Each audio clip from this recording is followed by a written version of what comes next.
오늘과 내일은 강한 바람에 대비해야 합니다. 최대 순간풍속 초속 20m 이상의 강한 바람이 불면서 강풍특보가 내려지는 곳이 많겠습니다.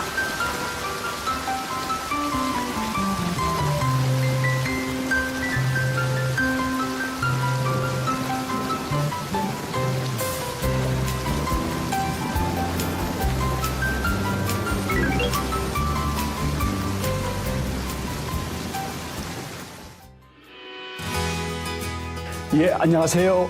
아버지, 나의 아버지의 이건영 목사입니다. 여러분 안녕하세요. 장혜원입니다. 네, 봄꽃이 피었다 했는데 또 금방 지고 녹음이 우거지네요. 네. 그러고 보면요, 목사님, 계절이 항상 저희보다 앞서가는 것 같아요. 그래요. 그래서 어떻게 보면 추웠다가 금방 더워지고 더웠다가 또 추워지고 네. 이러한 빠른 시간을 보면서 마음속에 이게 좋은 일이다 생각하면 즉시 실행해야 되겠다 하는 마음도 들기도 합니다. 네, 맞습니다. 네. 제가 어떤 영화에서요, 이 사랑의 유통기한이 있다면 한 10,000년으로 하고 싶다, 이런 대사를 본 적이 있어요. 그냥 하염없는 기간이죠. 네. 근데 여러 종류의 사랑이 있지만 부모님에 대한 사랑, 그렇죠. 네, 생각할 때는 우리를 기다려주시지 않으시니까요. 그렇죠. 최선을 다해서 그 사랑의 표현을 많이 했으면 좋겠다는 생각을 해봤습니다. 그렇습니다. 네. 어쩌면 아버지가 더 특히 그럴 것 같습니다. 네, 맞아요. 근데 우리 오늘 초대 손님도 네. 이렇게 우리가 모시고 가려고 하는데 기다리지 않으시고 엄청 빨리 오셨어요. 네, 얼마나 맞아요. 감사한지 모르겠습니다. 원래 저희가 행복 택시 그렇죠. 목사님께서 운전하시고 저희가 초대 손님을 모시러 가야 하는데요. 오늘은 초대 손님께서 이미 저희 스튜디오에 도착해 계십니다. 네. 오늘은 아마도 시청자님들이 우와, 이분이 누구야? 우와, 너무 반갑다 하실 분이 오셨습니다. 저도 이분을 소개할 수 있는 것이 엄청나게 행복하고 기쁩니다. 한국 가요계의 여왕, 그리고 영원한 디바, 우리 하춘아 씨가 이곳에 오셨습니다. 반갑습니다. 안녕하세요. 초대해 주셔서 감사합니다. 아이고, 이렇게 오셔서 너무너무 감사합니다. 제가 하춘아예요. 금년에 7살입니다. 사랑이 야속하더라. 당신이 무정하더라. 네, 이렇게 직접 뵈니까요. 네. 가슴이 막 설레어요. 아, 그래요? 저 어렸을 적부터 쭉 브라운관에서 뵙던 분이잖아요. 네. 솔직히 말씀드리면 저는 하춘아 씨와 거의 연배가 비슷합니다. 아, 그래요? 한 1, 2년 차이밖에 되지 않기 때문에. 제가 조금 더 젊지 않을까요? 훨씬 젊으십니다. 네. 저는 젊었을 때, 네. 중년 때 네. 진짜 찐팬이었음을 고백을 드립니다. 예, 감사합니다. 예. 다 이렇게 목사님 같은 분이 계셔서 예. 제가 오늘날도 존재하지 않나 생각합니다. 그러한 마음이 너무 감사하고요. 네. 아마도 마음속에 늘 그러한 마음을 갖고 생활했기 때문에 하나님이 이렇게 또 앞길을 많이 열어주지 않았는가 네, 하는 그렇게 생각도 생각합니다. 해봅니다. 예. 요새도 많이 바쁘시죠? 활동을 정말 쉬지 않고 하시는 것 같아요. 네, 열심히 주어진 일에 충실하고 있는데 그런 것 같아요. 저를 유지한다는 게 정말 그 남이 모르는 저만의 엄청난 노력과 또 고뇌가 있어요. 근데 이제 그걸 다 참고 이겨내야죠. 그렇죠. 예. 공인이기 때문에 이렇게 밝게밖에 웃고 사람을 대하지만은 네. 그 뒤에는 나 나름대로의 치열한 삶에 어쩌면 생존 경쟁이라기보다는 전쟁을 치르지 않았을까 하는 생각을 해봅니다. 저를 지켜야 되고 또 팬들에 대한 어떤 저에 대한 기대치가 있잖아요. 기대치에 늘 어긋나지 않게 네. 또 이렇게 노래하는 가수라고 해서 뭐 노래만 잘해서 되는 건 아니거든요. 그렇죠. 예, 머리도 건강해야 되고 몸도 건강해야 되고 그래야 또 건강한 소리가 나오니까 네. 그런 거를 항상 저 사람은 늘 봐도 변함이 없어라는 소리를 들을 수 있으려면 그냥 그게 가만히 있어서 되는 건 아니니까요. 네네. 네, 그래서 늘 나름 노력은 하는데 부족한 점이 많아요. 그럼 이 팬 여러분은 어떻게 보면 하춘아 씨의 그 동력, 큰 후원자와 의지가 되면서도 또 나를 긴장하게 만드는 또 그런 존재이기도 하겠네요. 대중이 저에게 큰 힘도 되지만 네. 굉장히 냉정한 부분도 있어요. 그렇죠. 네. 잘하면은 큰 박수 주시죠. 그런데 네. 조금 한번 실수하면 또 엄청 냉정한 게 대중이기 때문에 모든 거에 항상 신중해야 하고 조심해야 하고 또 이제 공인이라는 것 때문에 그렇죠. 예, 늘 그 책임감 있는 행동을 네. 해야 한다 하는 것을 저는 늘 생각하고 있죠. 네. 네.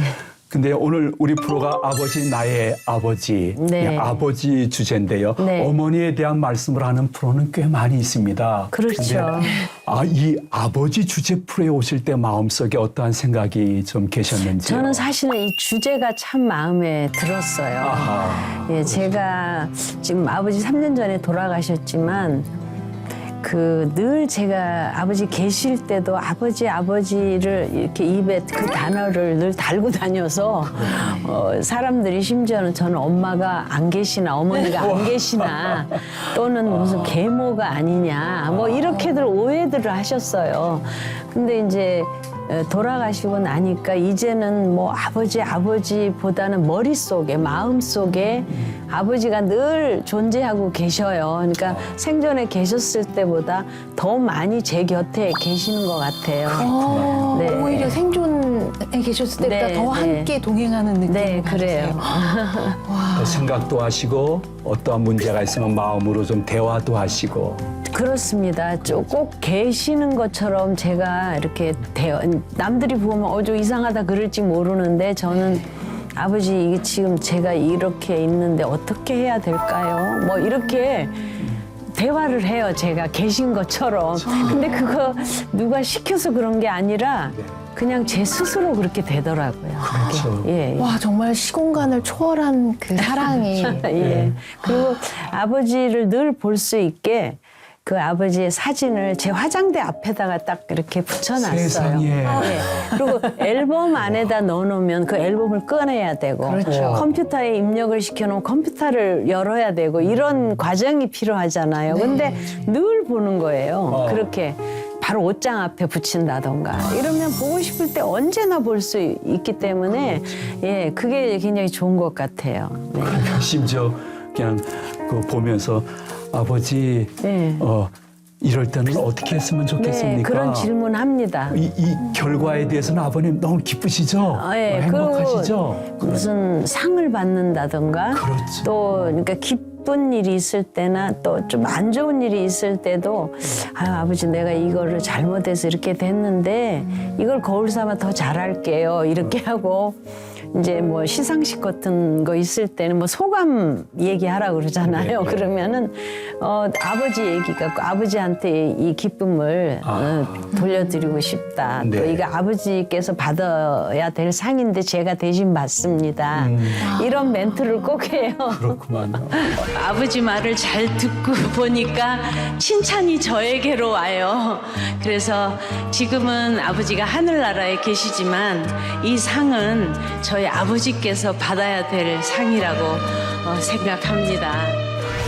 아, 정말 정말 뗄래야 뗄 수 없는 부녀지간의 그런 이야기들이 오늘 가득 펼쳐질 것 같은 생각 그리고 또 기대가 가득한데요. 네. 사실 하춘아 씨 저희가 초대 손님을 이렇게 모시면요, 네. 이렇게 봉투 3개를 받아요. 그렇죠. 그래서 이 안에 키워드 3개를 넣어주세요. 아 그래요. 그러니까 오늘은 하춘아 씨와 관련된 키워드가 3개 들어 있고요. 저희가 이걸로 추리를 해야 돼요. 오늘은요. 네, 네. 초대 손님이 누구실까? 네, 근데 네. 오늘은 저희가 먼저 뵀으니까요. 그래도 궁금하니까 한번 네, 네. 열어볼까 해요. 그래서 첫 번째 키워드는 트로트 영재. 이제 이렇게 있었습니다. 네. 너무나 어린 시절에 제가 듣기로는 만 6세, 그러니까 7살 때 데뷔하셨다고 들었어요. 네네. 솔직히 선생님 뵙고 그 60주년 말도 안 돼. 그랬어요. 너무 아름다우시고 젊으셔서. 아니 뭐 칭찬해 주셔서 감사하고요. 제가 그 제 나이에 비해서 직업 나이를 많이 먹었어요. 그러니까 그렇죠. 6살 때 데뷔를 했으니까 네. 노래 생활이 재작년이 60주년이 됐어요. 됐는데 그 제가 데뷔 당시 때는 그렇게 어린 가수가 세계에 별로 없었어요. 없었고 그때는 한국의 가요 그러면 신민요 우리 그 지금으로 말하면 전통가요인 트롯가요 이 두 장르가 전체를 다 지배하고 있었어요. 그러면서 음반을 6살 때 내고 데뷔를 했거든요. 네. 그러니까 그 안에는 신민요, 트롯가요 이렇게 딱 그 두 종류의 장르예요. 그렇게 독집 앨범을 네. 이제 그때도 레코드 시대긴 하지만 네. 레코드 시대하고 일반인이 생각하는 것은 12인치 LP를 레코드라고 생각하지만은 제가 6살 때 음반 낼 때는 10인치 LP예요. 예, 12인치 LP는 앞에 6곡 뒤에 6곡인데 네. 10인치 LP는 앞에 4곡, 뒤에 4곡, 총 8곡이에요. 예, 그게 이제 또 발전해서 12인치 LP가 되고, 네. 근데 레코드가 또 사라지면서 CD가 나오고, 또 CD가 사라지면서 USB가 나오고, 뭐 그렇게 된 거거든요. 아주 예. 음악의 역사를 다 배운 것 같아요. 예, 왜냐하면 제가 그걸 다 거쳤어요. 그러니까 제가 또 현장에서 뛰었고, 네. 그래서 말씀드릴 수 있는 거죠. 아, 우리나라 가요계의 그 산 증인이신 것 같아. 역시 박사님다운 말씀을 주셨습니다. 근데 사실 저 네. 하춘아 씨께서 처음 냈던 그 앨범에 네, 네. 그 육성으로 그 이야기를 앞부분 좀 하신 거 인사말 맞아요. 했어요. 들었어요. 네, 그러셨어요. 예. 너무나 귀여운 아이 목소리. 제가 하춘아예요. 금년에 7살입니다. 노래란 것은 우리 생활에 있어서 슬플 때나 즐거울 때나 꼭 있어야만 한다고 생각해요. 하지만 나으린 제가 여러분의 생활에 도움이 될 수 있는 노래를 부를 수 있을까 퍽 걱정이 됩니다. 아무튼 한번 불러보겠어요. 그때 솔직히 그 정도면 우리가 노래 잘한다 그러면은 동요대회에 나가잖아요. 그렇죠. 그래서 사실 저희 부모님께서는 막 지탄의 대상도 됐어요. 저 어린 아이를 동요를 시켜야지 왜 성인들이 하는 그 대중가요를 시키느냐 해서 그 당시 네, 그걸로 그 봤을 당시에 때는. 굉장히 네. 따가운 시선으로 저희 부모님을 바라봤죠. 그러니까 저희 아버지께서 이제 그 당시에 부산에서 사업을 하셨는데 뭐 다 그때는 한국 전쟁 끝나고 다 어렵고 막 그럴 때잖아요. 네. 그래서 이제 저희 아버지는 다행히도 부산이 항구 도시라서 로프 있잖아요. 로프. 예, 예. 배에서 쓰는 로프. 그 회사를 하셨어요. 네네. 예, 그래서 아버지 직업이 확실하기 때문에 사람들이 이제 아시는 분들은 오해가 좀 오해가 덜했군요. 풀렸지만 네. 아니 무슨 자식을 앞세워서 먹고 살라고 그러느냐 그런 오해도 받으셨어요. 그렇겠네요. 사실은. 예. 그럴 때 혹시 아버지께서 네. 이렇게 위로해주고 격려해주신 추억이 있으신지요? 근데요, 제가 그 당시에는 뭐 그런 말 하신 적도 없고요. 근데 이제 제가 먼 훗날 여쭤봤어요. 아버지 그 당시에 그렇게 사람들이 따갑게 아버지에게 오해도 하고 시선도 주셨는데 어떻게 그걸 참고 견디시면서 저를 키우셨어요? 네. 제가 그렇게 질문을 했어요. 네. 그랬더니 아버지께서 글쎄다 내가 그때는 뭐가 씌었었나 보다. 그러니까 아버지께서는 정말 팔방미인이 되셔가지고 사업도 하셨고 네. 또 이렇게 뭐 남자는 태어나서 권력과 재력을 가져야 된다는 게 다 소망이지 희망이잖아요. 희망사항이잖아요. 근데 저희 아버지는 그게 뭐 우연인지 어쩐지 몰라도 진짜 권력과 재력을 다 아버지는 잡아 보신 분이에요. 그리고 이제 저를 키울 때는 이미 인생관을 바꾸셨어요. 아, 내가 지금까지는 내 일만 생각하고 가족이 어떻게 되는지 자식이 어떻게 크는지 이런 거 몰랐지만 이제부터는 내가 자식들 가정에 신경을 쓰자. 아, 그러니까 그 딸 넷 중에서 둘째 딸인 제가 유독 이렇게 달란트가 있으니까 자식은 부모의 의지대로 키우는 것이 아니라 자식이 타고난 재주를 부모가 옆에서 살려주는 것이 부모의 역할이다. 그렇게 생각을 하시고 그 시절에요. 네, 아버지께서 조금 생각이 이렇게 앞서가셨던 것 같아요. 그때는 무조건 뭐 의사대, 뭐 판사대 막 이런 시절이거든요. 네. 예, 그런데도 주위에서는 다 뭐 대중 예술인을 그렇게 고운 시선으로 보지도 않았어요. 사실은 그 당시에는. 이제 그럼에도 불구하고 저희 아버지께서는 저한테 정말 지극정성이라는 표현이 맞겠죠. 네. 뭐 부모가 자식을 사랑하지 않는 부모가 어디 있겠어요. 네. 그렇지만 저희 아버지께서는 저에게 그래서 나는 내가 너한테 내 인생의 철학이 있다. 이런 말씀을 늘 하셨거든요. 근데 네. 그 말씀이 무슨 말씀인지 전 잘 몰랐어요. 네. 그러니까 아버지가 완전히 인생관을 바꾸면서 그 아버지가 가지고 계셨던 어떤 삶에 대한 네. 그런 걸 모든 걸 저한테 쏟았던 것 같아요. 그러니까 아버지의 삶이 다 올고지 하춘아 씨의 삶 속에 녹아져 내려가는. 그랬던 것 같아요. 아, 너무나 이야기가 벌써부터 흥미진진하지만 저희가 두 번째 키워드도 궁금해서 한번 네, 목사님께서 아, 그래요? 네. 힌트 2.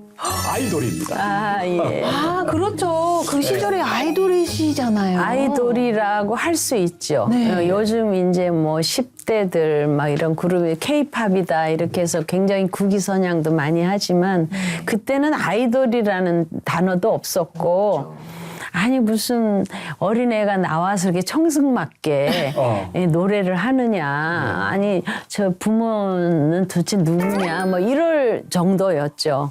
그런데 노래를 참 잘한다 뭐 이런 정도였죠. 네. 예, 그 당시에는. 그렇지만 이 얘기를 따지자면 최초의 아이돌이라고 할 수도 있고 그렇죠. 이제 그 제가 음반을 6살 때 낼 때는 외국의 외신 기자들이 한국을 와서 많이 취재를 해갔습니다. 그래서 일본 뭐 요미우리 신문이라든가 이런 데도 이제 제가 기사화되고 했는데 제가 6살 때는 제가 최초였어요. 세계 최초. 대중가요를 음반으로 낸 최초의 가수. 그러니까 외국에서도 화제가 됐었고 그 뒤로 이제 마이클 잭슨이 또 깼고 이제 그렇게 앞으로는 뭐 저 3살짜리가 또 나올지 모르죠. 그럴 수 있죠. 네네. 어쩌면 정말 저는 좀 과장된 표현이 절대 아닙니다. 네네. 지금 제 눈에 볼 때는 네. 지금도 아이돌이에요. 아, 그래요? 그럼요. 일평생 뵀던 분이기 때문에 화면이나 아니, 이런 곳에서. 재밌는 얘기가 네. 있는데요. 요즘은 굉장히 이렇게 뭐 100세 시대다 해가지고 오래도록 건강하게 계시는 분들이 많이 계시잖아요. 그래서 어느 모임에 가면요. 네. 이렇게 뭐 저기 60대, 70대는 아주 어린 사람으로 취급을 해가지고 60대, 70대 젊은 사람들은 저쪽으로 가세요 그런데요. 그만큼 이렇게 수명이 길어졌고 맞아요. 젊어졌고 네. 그렇다고 그러고 75까지 중년이라고 그런데요. 아, 예. 그리고 75세 이후부터 이제 그때부터는 노년으로 들어가는 거라고. 하춘아 씨 그렇게 얘기를 하더라고요. 청년 시절에 그 느낌으로 계속 활동을 이어가시는데 정말 대단하시네요. 그렇게 이제 마음속에 75세까지 난 계속 성장한다. 예, 저는 어떤 일을 임할 때, 뭐, 어떤 분은, 내가 이 나이에 뭘, 그런 생각 한 번도 한 적 없어요. 예, 그렇게 생각을 한다면 그게 방패막이 되잖아요. 그런 생각 전혀 없이 저는 임해요. 모든 일에. 지금 현재까지는 그렇습니다. 아마도 시청자님이 지금 그 말씀을 들으면서 네. 엄청나게 도전을 받으면서 감동이 될 것입니다. 아, 그럴까요? 예, 마음속에 계속해서 네. 많은 분들에게 초심과 열심과 뒷심이 여일한 멋진 디바로서 남아주시면 아유, 좋겠다는 그런 바람이 감사합니다. 있습니다. 예. 제가 남은 봉투 한번 열어볼게요, 그래요? 목사님. 네. 자, 이렇게 꺼내보면 이주일 선생님 성함이 네네. 들어있었어요. 원래 본명이 정주일이세요. 아, 네. 그분이 이주일이라고 이제 예명을 썼는데, 정말 가족 같은 연예계의 그런 사람이었는데, 너무 일찍 돌아가셨어요. 예. 저하고는 나이 차이가 한 10몇 년 차이가 납니다. 이주일 씨가. 그런데 이제 저의 전속 사회자였어요. 무명 시절부터. 유명해질 때까지. 제가 한 8,500회 정도 공연을 했거든요. 했는데 이주일 씨하고 한 게 한 7,000회 이상 돼요. 10년간을 같이 했으니까. 그때는 이제 대부분이네요. 네, 그때 타이틀이 하춘아 리사이틀이에요.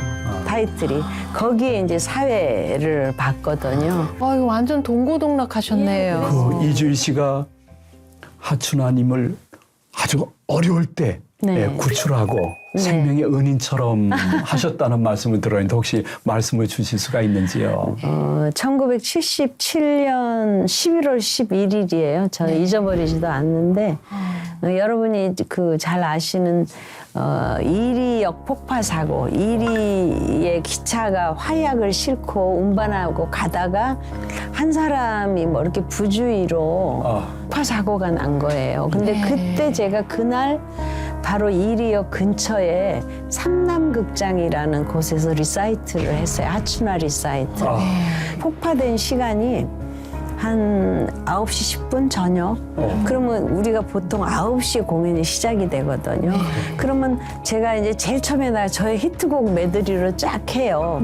하고 끝나고 분장실에 들어왔을 때 폭파가 된 거예요. 그러니까 그 위력으로 극장 지붕이 주저앉았어요. 내려앉아버려서 희생을 당하신 분들도 있었어요. 극장 안에서. 예. 그리고 이제 저는 전쟁 난 줄 알았어요. 예, 저는 전쟁을 겪어보지 못했기 때문에 잘 모르잖아요. 모르는데 그렇게 막 땅이 뒤집어질 정도로 엄청난 위력으로 저는 땅속을 이렇게 파묻히는 기분이 들더라고요. 그 위력, 숨을 쉴 수가 없었어요. 그래서 이게 북쪽에서 저 내려왔구나. 그렇게 생각할 수밖에 없어요. 그러고는 당연하죠. 이리에 전기불이 다 나가고 유리는 다 깨져가지고 이렇게 길가에 하얗게 눈 오듯이 쌓여 있었어요. 와. 그때 막 여기저기서 신음소리가 들리는데 그게 더 무섭더라고요. 그렇죠. 그래서 나 혼자 살아나가야 되는데 이렇게 보니까 분장실 밖으로 나가려면 담을 넘어야 돼요.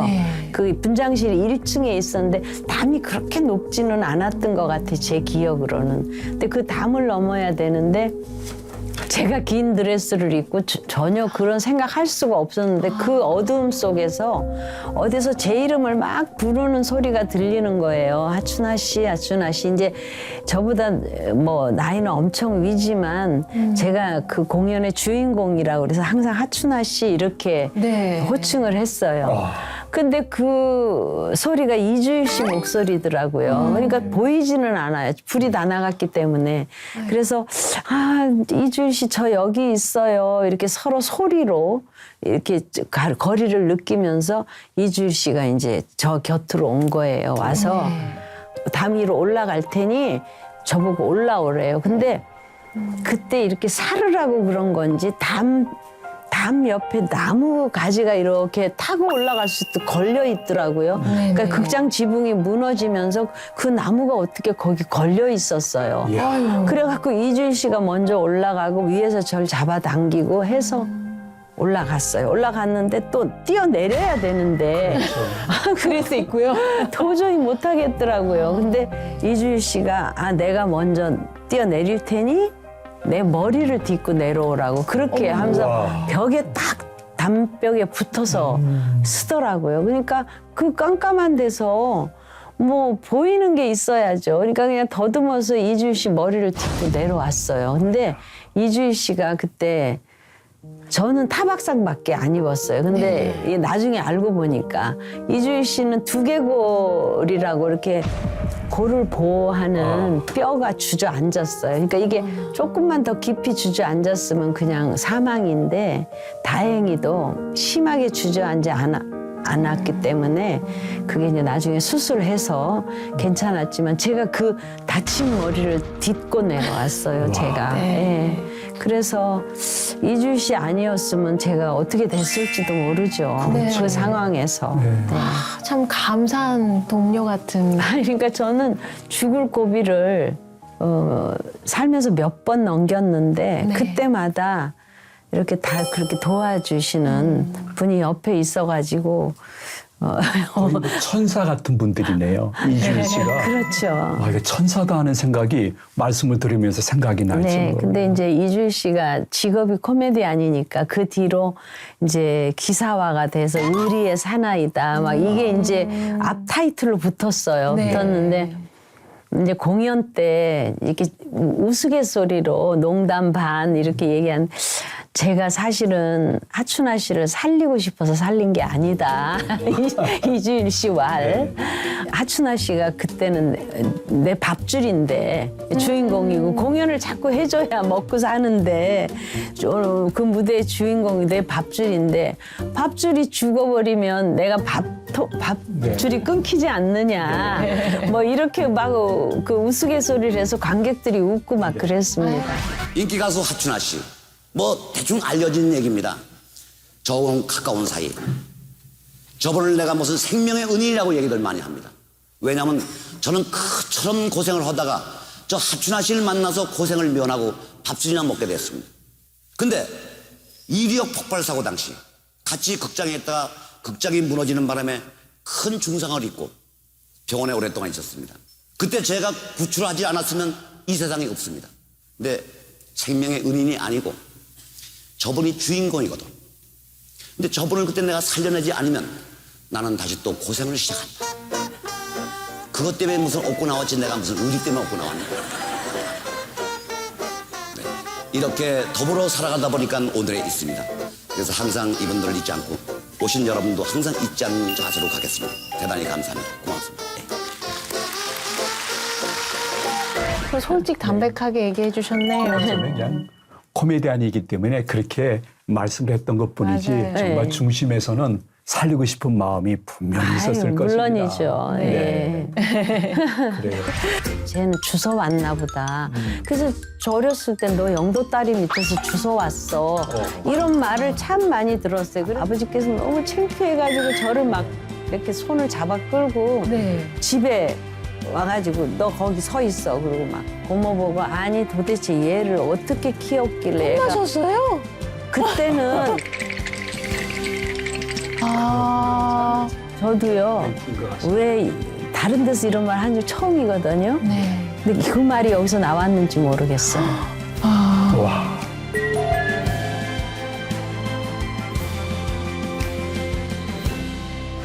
오늘 저희 아버지 나의 아버지 프로그램은 정말 우리 한국 가요계의 여왕이라 할 수 있는 하춘아 씨와 함께 이렇게 이야기를 나누고 있는데요. 네. 이제 본격적으로 하춘아 씨의 인생의 가장 큰 뭐 후원자이자 버팀목이자 동행자이자 또 아버지인 네. 그분의 이야기를 저희가 이제 나눠봐야 할 것 같아요. 아, 네, 네. 그러려면 이제 어린 시절 얘기를 우리가 한번 이렇게 재밌게 들었는데 이렇게 워낙에 가족분들이 다 노래를 잘하셨는지도 궁금하더라고요. 그게 아니었어요. 그래서 저를 그 부산에 가면 영도 다리가 있었으면 영도 다리가 유명해요. 네. 이제 그 뒤로 이제 뭐 정말 훌륭하고 아주 좋은 멋있는 다리들이 많이 생겼지만 네.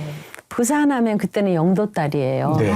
영도 다리인데 우리 집안에 뭐 노래를 잘하는 사람이 있나 그렇다고 연예계에 무슨 그 재능이 있는 사람이 단 한 명도 없었어요. 네. 다 지금 딸 넷이 다 이렇게 저만 빼고 다 공부하는 쪽으로만 관심이 많아가지고 다 박사학위까지 받았어요. 다.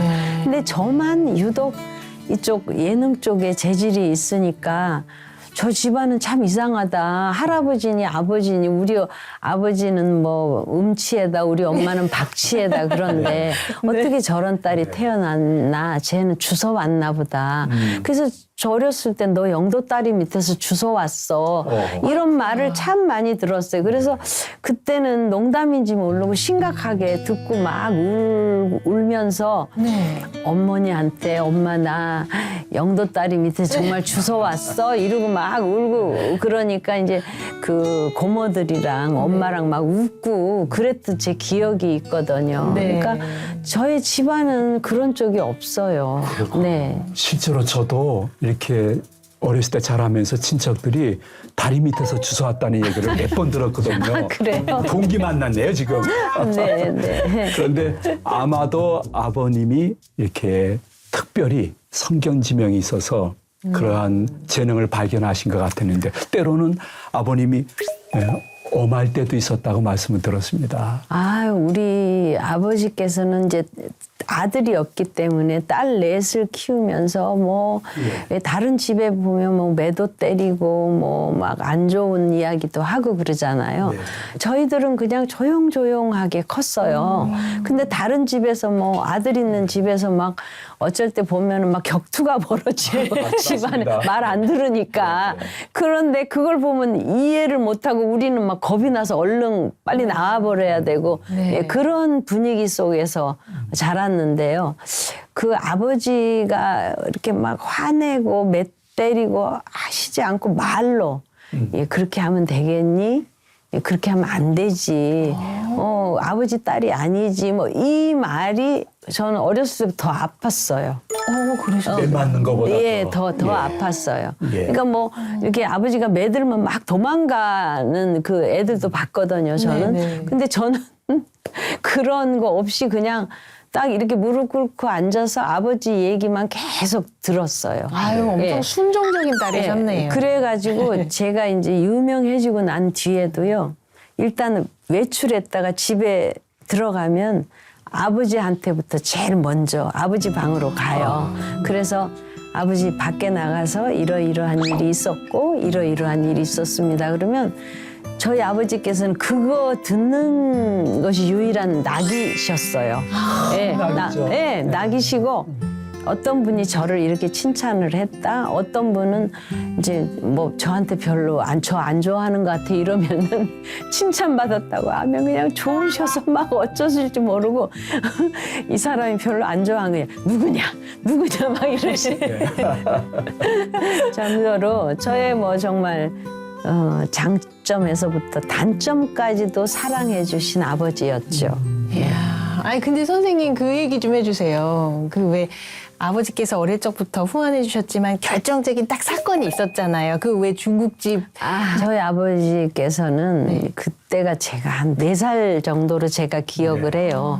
근데 집에서 저희 그 부산에 초량으로 기억을 합니다. 주택이었는데 네. 이렇게 그 골목으로 내려오면은 그 중국집이 있어요. 근데 중국집, 그 당시에 중국집은 정말 중국 사람이 했어요. 네. 한국 사람이 하지 않고 네. 그때는 부산에서 중국 분들이 그렇게 중국집을 했어요. 네. 근데 이렇게 제가 이제 이렇게 중국집 앞을 지나가는데 그 중국 분들이 주식으로 먹는 음식이 이렇게 하얀 먹음직한 빵 이렇게 부풀린 커요. 아주 그 빵에다가 대파를 춘장에 그 빵하고 이렇게 드시는 게 그분들의 주식인가 봐요. 네. 근데 제가 보니까 너무 맛있어 보이는 거예요. 예. 그래서 이제 저는 벌써 동네에서 유명하니까 다 알아요, 저를. 네네네. 이렇게 열고 들어가서 아줌마 저도 빵 좀 주세요 이랬어요. 그랬더니 이제 중국 분이니까 이렇게 머리 그 중국 차이나 옷 입고 이렇게 보더니 주나 와서 이렇게 중국 사람들이 한국말을 하면 그때는 다 그랬어요. 그렇죠. 예, 뭐 그럼 노래해라 이거 노래하면 빵 좋아한다 막 이랬어요.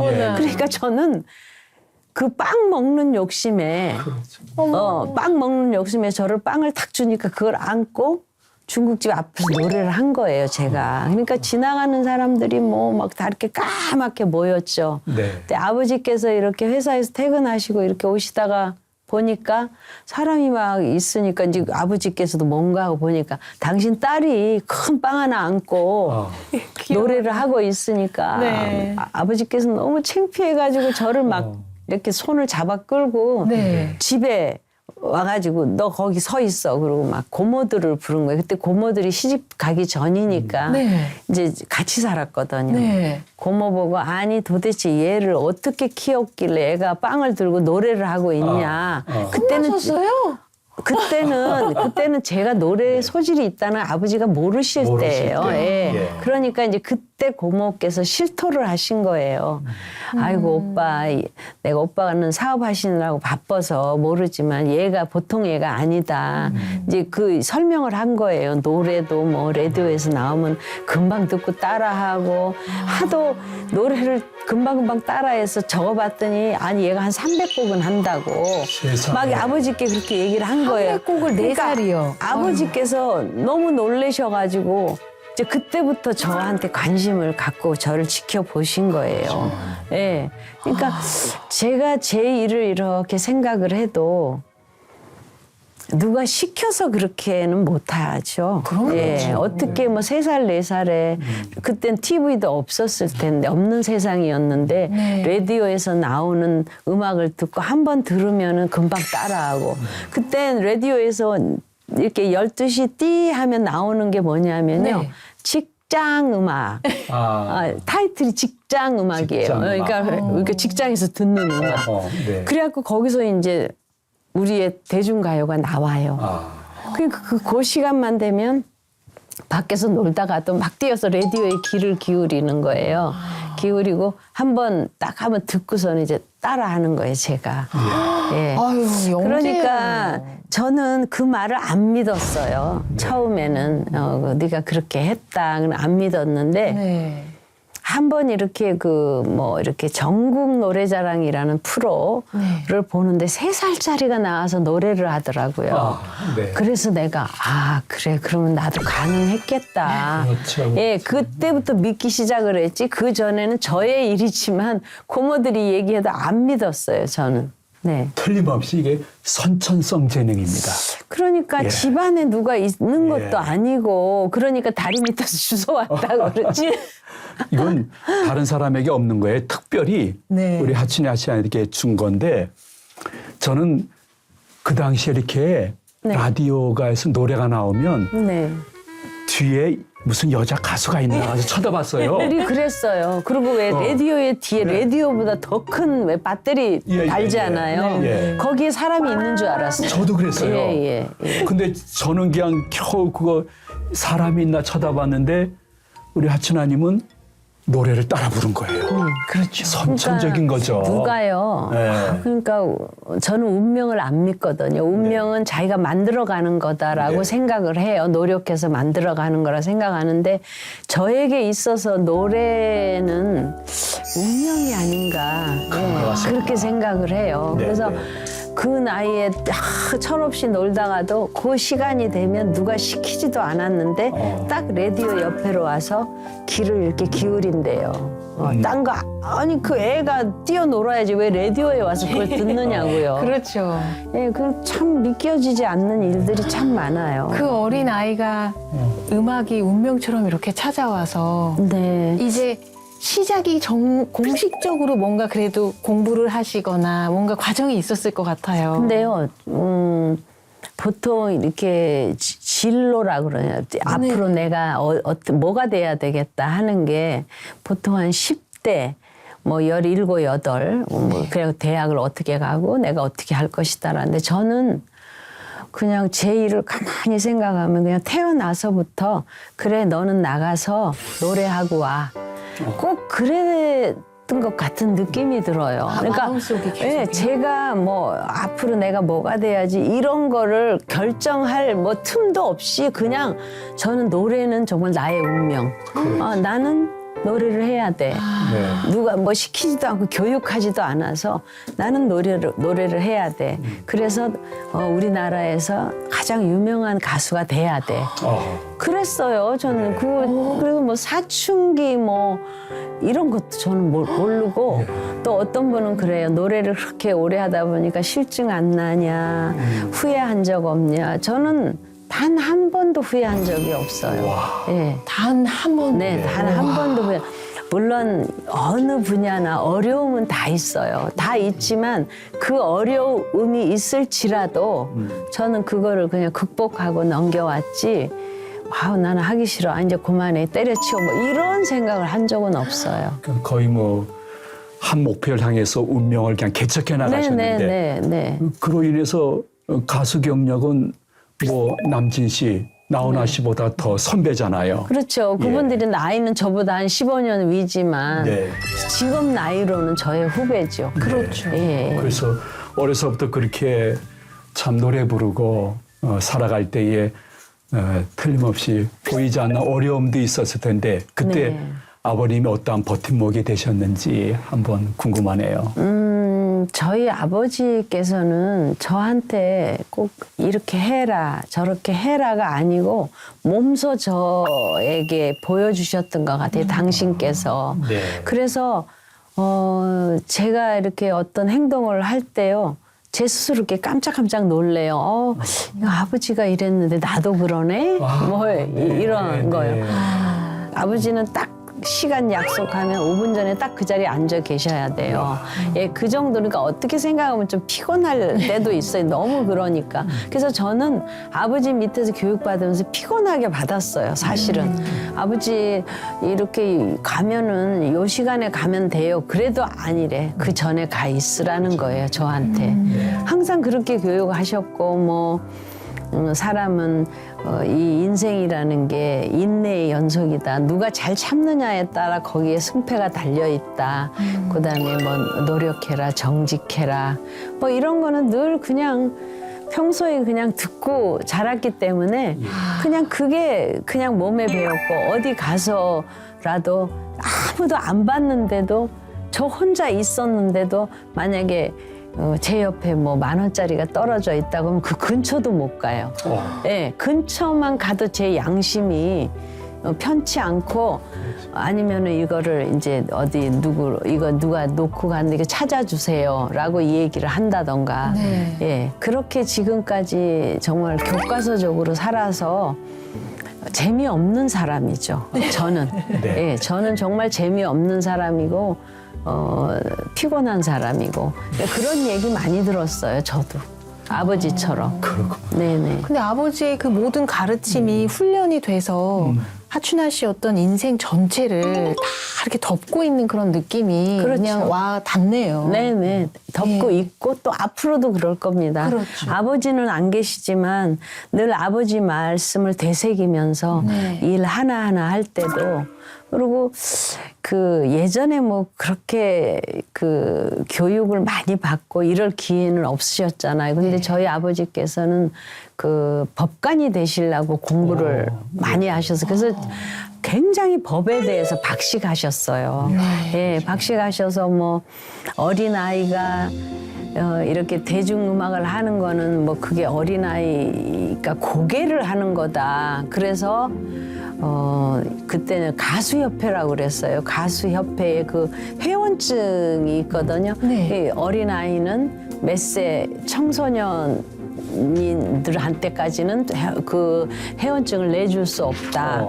그거를 저희 아버지께서 법으로 그 논쟁을 하셔가지고 이겨서 이야. 그 당시에 저 이후로 그 이제 어린 가수들이 많이 나왔거든요.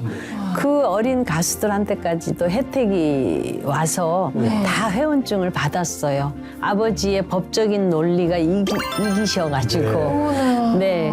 그럴 정도로. 근데 이제 그 당시에 이제 계속 꿈을 키워 나갔으면 좋았을 텐데 폐를 다치셨대요. 공부를 하시다가. 근데 그때는 그 폐병이 굉장히 컸대요. 약이 정말 없었대. 컸습니다. 격리시켰대요. 예, 예. 그래서 저희 아버지께서 절로 가셨답니다. 절로 가셨는데 스님이 그렇게 뭐를 해다가 뭐 산에 뭘 캐가지고 와서 다려서 그러니까 아버지는 그게 뭔지도 모르고 그냥 해주시는 대로 드셨대요. 네. 드시고 나으셨대요. 이야. 그래서 이제 아버지가 내려오셔서 뭐 사업도 하시고 결혼도 하시고 다 하시면서 그 스님을 찾으셨대요. 은혜를 갚으려고. 나타나시지를 않으셨어요. 아버지 돌아가시 전까지. 아, 그러셨구나. 네네. 뭐 이미 돌아가셨겠죠. 그렇겠죠. 네. 그 후에 모든 어린 가수들의 문을 열어준 선구자네요. 그렇죠. 예, 네, 그래서 선구. 전부 아버지에게 오셔서 고맙다고 인사하시고 그러시더라고요. 기회를 열어주신 네, 거니까요. 정말 옛날 분이지만은 네. 지금의 아버지의 표상이 하춘아 씨 아버님입니다. 네, 예. 아버지가요. 그 당시의 분으로서는 굉장히 생각이 앞서가시고 머리가 너무너무 좋으셨던 것 같아요. 예, 남들이 생각하기 전에 이미 아이디어를 내시고요. 또 하나 재밌는 에피소드는 아버지 70이에요. 그때는요. 컴퓨터도 그렇게 보급되지 않았을 때입니다. 지금으로 한 30몇 년 전이니까요. 그렇죠. 근데 아버지께서 70에 아버지께서 컴퓨터에 하추나 홈페이지를 만드셨어요. 예, 그러니까 홈페이지를 이제 아버지가 뭐 그 컴퓨터를 전문으로 잘하셨던 건 아니기 때문에 전문가가 오시고 아버지가 배우시고 아버지가 또 코치하는 대로 그분이 해주시고 해서 홈페이지를 만들어서 제가 40주년 공연을 할 때요. 보통 보면 기자회견을 해요. 내가 이런 공연을 합니다. 근데 기자회견이 끝나면 기자들이 개개인이 또 질문을 합니다. 네. 근데 그게 정말 피곤한 일이거든요. 수십 명을 대답을 해줘야 똑같은 말을. 네네. 그런데 그때 아버지가 홈페이지를 딱 만드셔가지고 제 홈페이지로 들어가세요. 이러면 끝이에요. 네. 그러니까 얼마나 편한지. 너무 센스 있는 아버지. 네. 진짜 선구자네요. 네, 그래서 정말 그 아주 어려움 없이 홈페이지를 아마 연예인 중에서 최초로 만드셨을 거예요, 아버지께서. 정말요? 예. 근데 누가 그 연세 70에 컴퓨터를 배우려고 아버지가 배우셨어요. 배워서 홈페이지를 만드신 거예요. 아마 따님을 향한 그 사랑 때문에 그런 것도 계속 하게 하셨지 않나. 그러셨을지도 모르죠. 어머나. 네. 그러니까 제가 지극정성이라는 표현을 하는 것이 네. 부모라고 다 그렇게 할 수는 없거든요. 그럼요. 예. 네. 그러니까 아버지는 좀 특별하셨던 것 같아요. 저에 대한 어떤 사랑도 아니고 철학. 아버지의 철학으로 그렇게 하신 거 아닌가. 예. 네, 그런 생각 들어요. 요새도 솔직히 자녀 교육 얘기하면 네. 지금 아버님이 생각이 나는 게 하라 하면 자녀들이 안 한다는 거예요. 네. 근데 본인이 하면 한다는 거예요. 맞네요. 정말 어렵네. 하춘하 씨 아버님이 네. 본인이 하시니까 딸이 그대로 닮아가면서 선한 영향력을 끼치는 삶을 살게 된 거죠. 네, 그 아버지께서는 저보고 뭐 이렇게 너 공부해라, 뭐 네. 노래 연습해라 그렇게 안 하셨던 것 같아요. 제가 그냥 스스로 지금도 마찬가지지만 보통 이제는 뭐 프로니까 무슨 노래 연습을 해 그거 아니거든요. 네. 정말 그 노래는 한 수만 번을 부른 노래라도 제가 내일 TV에 나가서 이 노래를 한다 그러면 저 처음부터 연습하거든요. 예. 그렇게 해야 그 예전에 제가 그 노래를 추입했을 때의 그 목소리를 들려드릴 수 있어요. 예. 그것도 정말 노력하지 않으면 사람이 이 생리적으로 변하잖아요. 나이를 먹으면은 노래하는 능력도 떨어지고 힘도 떨어지고 그 목소리의 그 탄력도 떨어지고. 근데 그거를 본인이 노력으로 극복을 해야 돼요. 그걸 그래서 그 이비인후과 선생님들을 보면은 성대가 가장 늦게 변한대요. 우리 몸 신체에서 여자는 65세에 변하고 이제 의학적으로 볼 때 남자는 70세래요. 근데 개인차가 있답니다. 그래서 뭐 90까지도 노래할 수 있고 그런 100세까지도 할 수 있는 그건 다 개인의 차례예요. 예, 그런 말씀을 하시더라고요. 그러니까, 나이를 먹는 거에 대해서 본인이 역주행을 하려면 노력하는 방법밖에는 없더라고요. 예. 그래야 항상 힘찬 소리, 맑은 소리, 싱싱한 소리를 들려드릴 수 있지 않을까.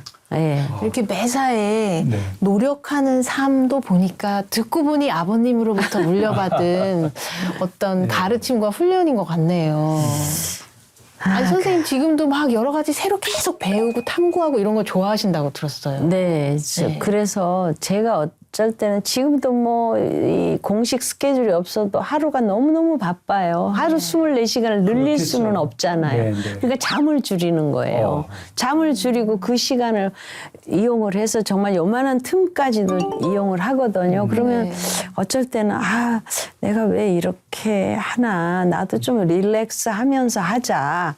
이렇게 해서 이제 한 번은 편하게 아예 오늘은 그냥 스케줄 다 하지 말고 놀자 이렇게 하고 했는데 그게 더 불편해요. 그 제 옷이 아니더라고요. 그래서 그래 나는 그냥 이렇게 살으라고 하는 모양이다. 예. 그러면서도 뭐 골프도 하시고 네. 또 피아노도 배우시고 그러시면서 너무 조사를 많이 하셔가지고 제가 좀 조사관 기질이 있습니다. 예. 그러면서 자기를 관리하시는데 자기 관리의 끝판왕이다 하는 그런 생각도 들거든요.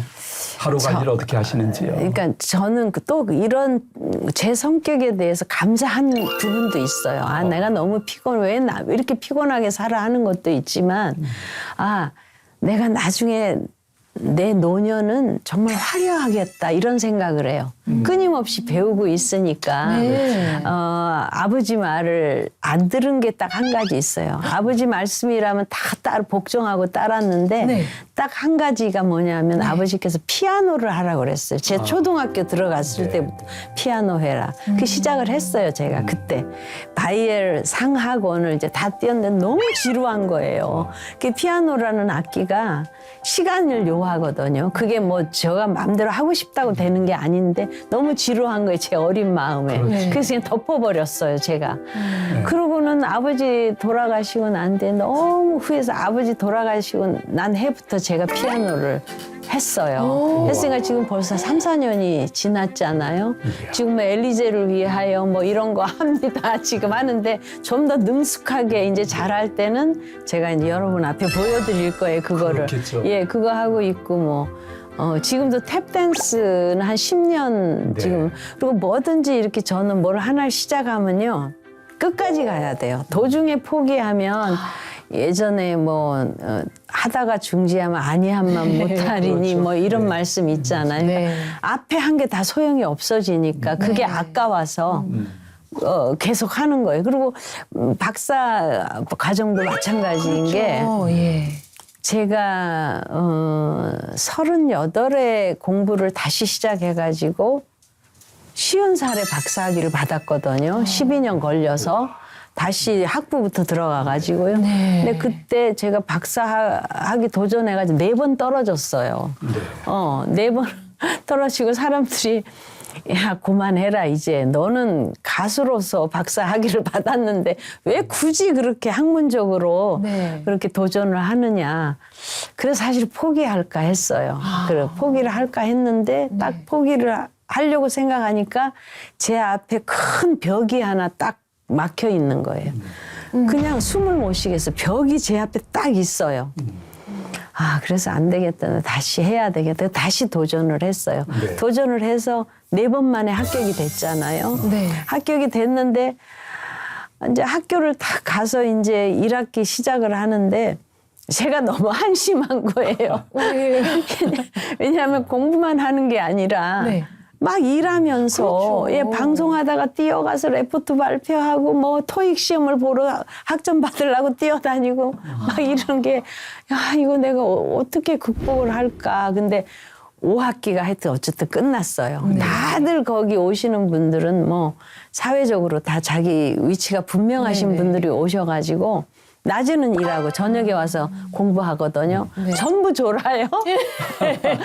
전부 졸고 그리고 막 그렇겠죠. 이렇게 무슨 보약 같은 거를 막 먹더라고요. 막 꺼내서 그러면 왜 너만 먹냐 나도 좀 주라 막 이러고 서로 위로하고 그럴 과정인데 5학기가 딱 끝나니까요. 완전 탈진 상태가 돼요. 되는데 이제 논문이 있잖아요. 그런데 다른 사람, 저는요, 선생님, 1년만 쉬었다가 다시 오겠습니다. 그리고 다들 중간에 나가더라고요. 근데 저는, 내가 이거를 쉬었다 하면 못할 것 같은 생각이 딱 들어요. 네. 그래서 제가 그 지도 교수님한테 선생님, 저는 힘들어도 계속 하겠습니다. 그랬더니 교수님이 참 생각 잘했다고 저 칭찬해 주시더라고요. 그래갖고 5학기 끝나고 나서 이제 박사 과정으로 바로 들어갔어요. 예. 그래가지고 2년 반 만에 이제 받았죠. 네. 그럼 아버지께서 그 아까 나머지 그 언니 동생분들은 박사학위 다 네네네. 공부한다고 그러셨는데 이제 하춘아 씨도 다 아버지의 영향이 있었어요. 제가 그거를 이제 박사학위 받은 사진을 아버지 방에 이제 쭉 이렇게 진열을 해놨는데 가운데 이렇게 비어 있어요. 그래서 아버지 저 사진을 좀 이렇게 당겨서 줄을 맞추세요. 제가 네네. 그랬더니 우와. 아버지께서 그랬구나. 야 저기가 네 자리야 이렇게 말씀을 하시니까 그게 또 엄청 부담이 되는 거예요. 그래서 제가 이제 학위 받던 날 아버지께서도 오셔서 이제 색정 그런 말, 그러니까 공부해라, 뭐 해라 이렇게 말씀을 안 하시고 무언의 압력을 주시는 거예요. 근데 딱 끝나고 나니까 저희 아버지께서 수고했다, 장하다 그 말씀 딱 한마디 하시더라고요. 평생 기억날 말씀이시네요. 네. 목사님 제가요 이렇게 하춘아 씨의 대답을 질문은 다 다른데 대답을 들어보면 대답의 끝은 항상 아버지로 끝나요. 맞아요. 질문은 다 달랐어요. 그래서 얼마나 그 삶 가운데 아버지의 영향력, 그 네. 사랑, 또 아버지의 그 스피릿이라고 할까요? 그런 것들이 고스란히 그 삶 가운데 다 담겨 있나 그런 생각을 하게 돼요. 그러니까 제가 아버지예요 지금. 네, 저는 제가 아버지거든요. 그러니까 제가 아버지. 제가 항상 이렇게 어디를 다니면 늘 아버지와 함께 네, 있으니까 뭐 지금까지도 그렇게 살았었는데 앞으로도 그렇게 살 것 같아요. 아, 너무 감동되네요. 내가 아버지입니다. 평생 처음 들어보는 단어입니다. 아, 그래요? 내가 아버지다. 와, 이건 시청자님들도 거의 아니, 감동에 가까운 저도요. 멘트인 것 같습니다. 왜 다른 데서 이런 말 한 줄 처음이거든요. 네. 근데 그 말이 여기서 나왔는지 모르겠어요. 와.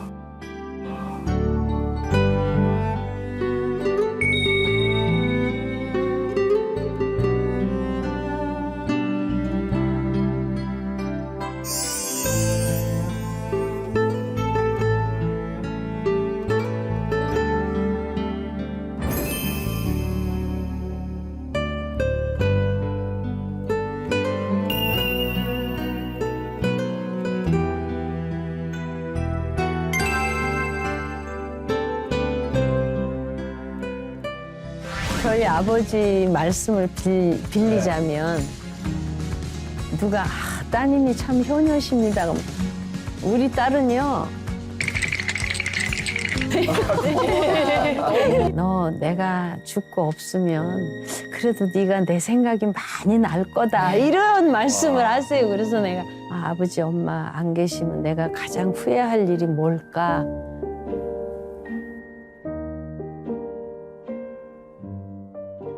오늘은 제가 이 프로에 나오면서 절대 내가 울으면 안 된다 마음속으로 결심을 하고 왔는데요. 목사님께서 저를 울리셨어요. 아유, 그러셨구나. 아이고, 미안합니다. 예.